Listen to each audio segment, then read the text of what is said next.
So yun, we're back for another reading ng Mindset Secrets for Winning. So we are at chapter 7 already, guys. Okay.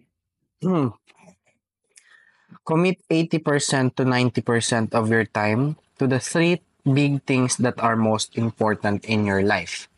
So ako, top 3 ko is, of course, my relationship with God.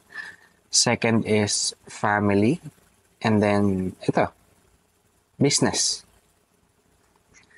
And then, yung, baka naisip nyo yung bodybuilding, ano siya? So, yung bodybuilding is, ano lang, side mission lang naman siya. I won't do this forever naman, or for 2 to 3 years.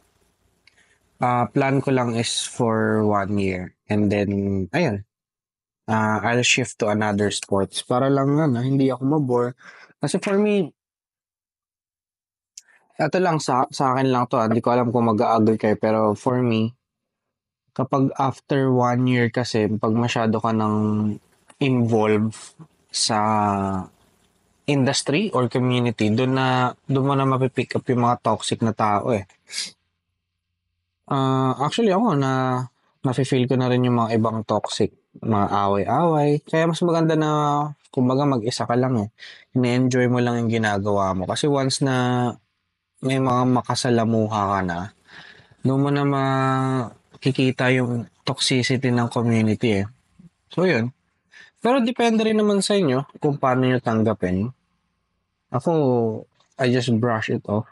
And yeah, nakakalungkot lang kasi kapag may naririnig ka na naninirang tao sa kapwa niya fitness influencer, gano'n. Di ba? Parang, ba't gano'n? Ba't di na lang magtulungan? Bakit di na lang maghilahan pataas, hindi pa baba, di ba? So, yan. Ang dami kasing iba-iba kasi eh. Meron, iba yung preparation for competition, iba din yung for lifestyle lang. Tapos, iba yung may enhance, iba yung nati. Kaya, walang cookie cutter talaga for fitness. Kasi, sa individual pa nga lang eh, iba-iba na yung fitness level, capabilities, tsaka how the body will respond. So, iba-iba talaga. Kaya walang tama, mali siguro. Kasi, yun nga, kaya nga tinatawag na individual eh. Kasi we are unique sa bawat ways ng iisang tao. Kaya nga individual, di ba? Hindi naman siya group, di ba? Individual, isa-isa talaga, iba-iba. So yun, let everything else fit in the 10% to 20% of the time left. So yung hindi mo masyadong priority, that should only take up 10% to 20% of your life. Let the truly sucky stuff fit in 5% of the time. Practicing the correct way is the key difference between good and great. Champions focus on what they are doing right and put their mental energy there. Yeah. So, isipin mo lang talaga ano yung nag-works for you and then don't mind the miss. So, yeah. Work on your strength and yung weaknesses, baliktad din. Sa bodybuilding, mas mini-work mo yung weaknesses para mas mag-pop, kumbaga yung muscle na hindi lumalabas, diba? Pero yun, in life, and dito nga sa Mindset Secrets, mas mag-focus ka dun sa bagay na nag-work sa'yo kesa sa mga bagay na medyo mahina. Ito, ang context nito, si Mark Minervini, yung author, nag-aral siya ng firing, which is sobrang layo sa field niya, which is stock trading, di ba? Firing is yung nga, may firearms ka, tapos nasa firing range ka, and then there's course, kung that ang goal mo is to hit the targets, of course. And then yun, ang sabi niya, mas iniisip niya yung mga bagay na or yung mga instances na naka-bullseye siya rather than those time na na-miss niya or malayo sa left, sa right, bottom, top. So, yun nga, mas focus niya yung dead center, yung mga shots niya. And then, nire-relive lang niya yung moment na yun para yung body niya nagre-respond and naalala na ganun dapat yung gawin. No matter how prepared you think you are, you can sabotage yourself with negative thinking and improper programming. Yeah. Okay. The amount of time you spend on something affects your subconscious imprinting. The more you repeat something, the more you improve the probability that you will do it again. So yeah, repetition talaga yung key for me. Kaya ngayon sa pagpapalaki ko ng bata, mas fino-focus ko yung repetition rather than perfection. Kasi kapag paulit-ulit nilang ginagawa, doon nila mag-gets, makukuha yung habit and makakuha ng mga techniques on how to do it better. 'Di ba? And eventually, doon nila mapaperfect yung habit. For example, yung paghuhugas ng pinggan.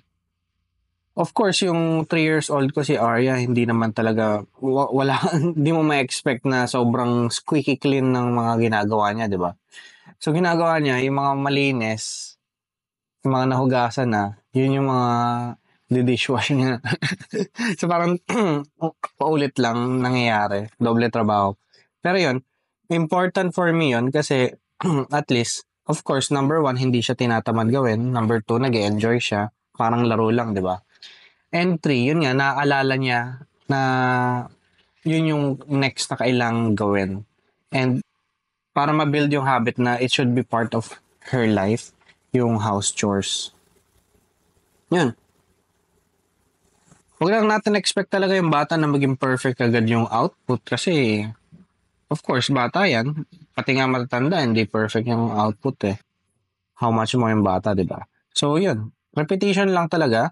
Let them enjoy and then let them make mistakes kasi doon sila matututo.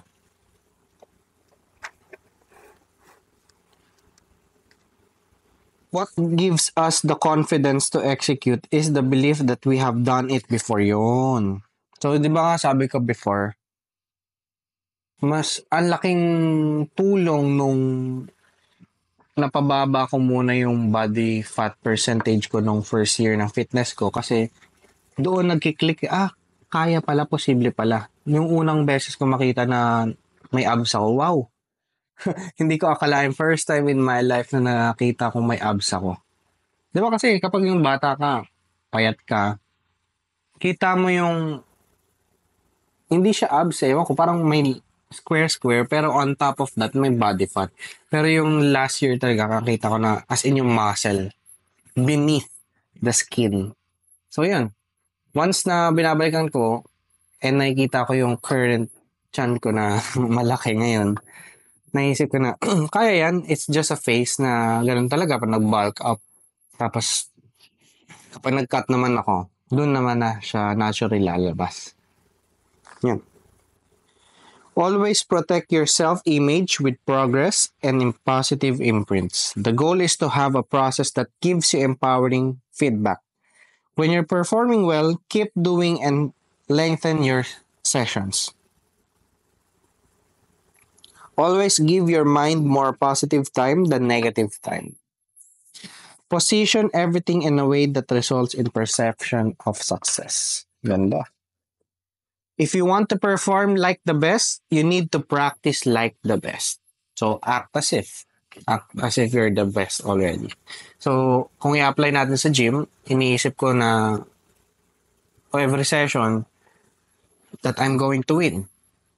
And I can lift this heavy load kasi I'm one of the best. I may not be the best of the best, pero I am one of the best. Kasi first time ko lang naman. Nandun din, binabalance ko rin yung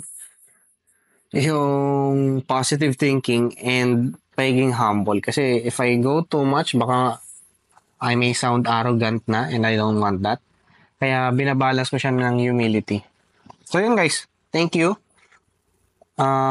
Next video, we're gonna tackle naman yung chapter 8. So thank you for watching. See you on the next video. Bye!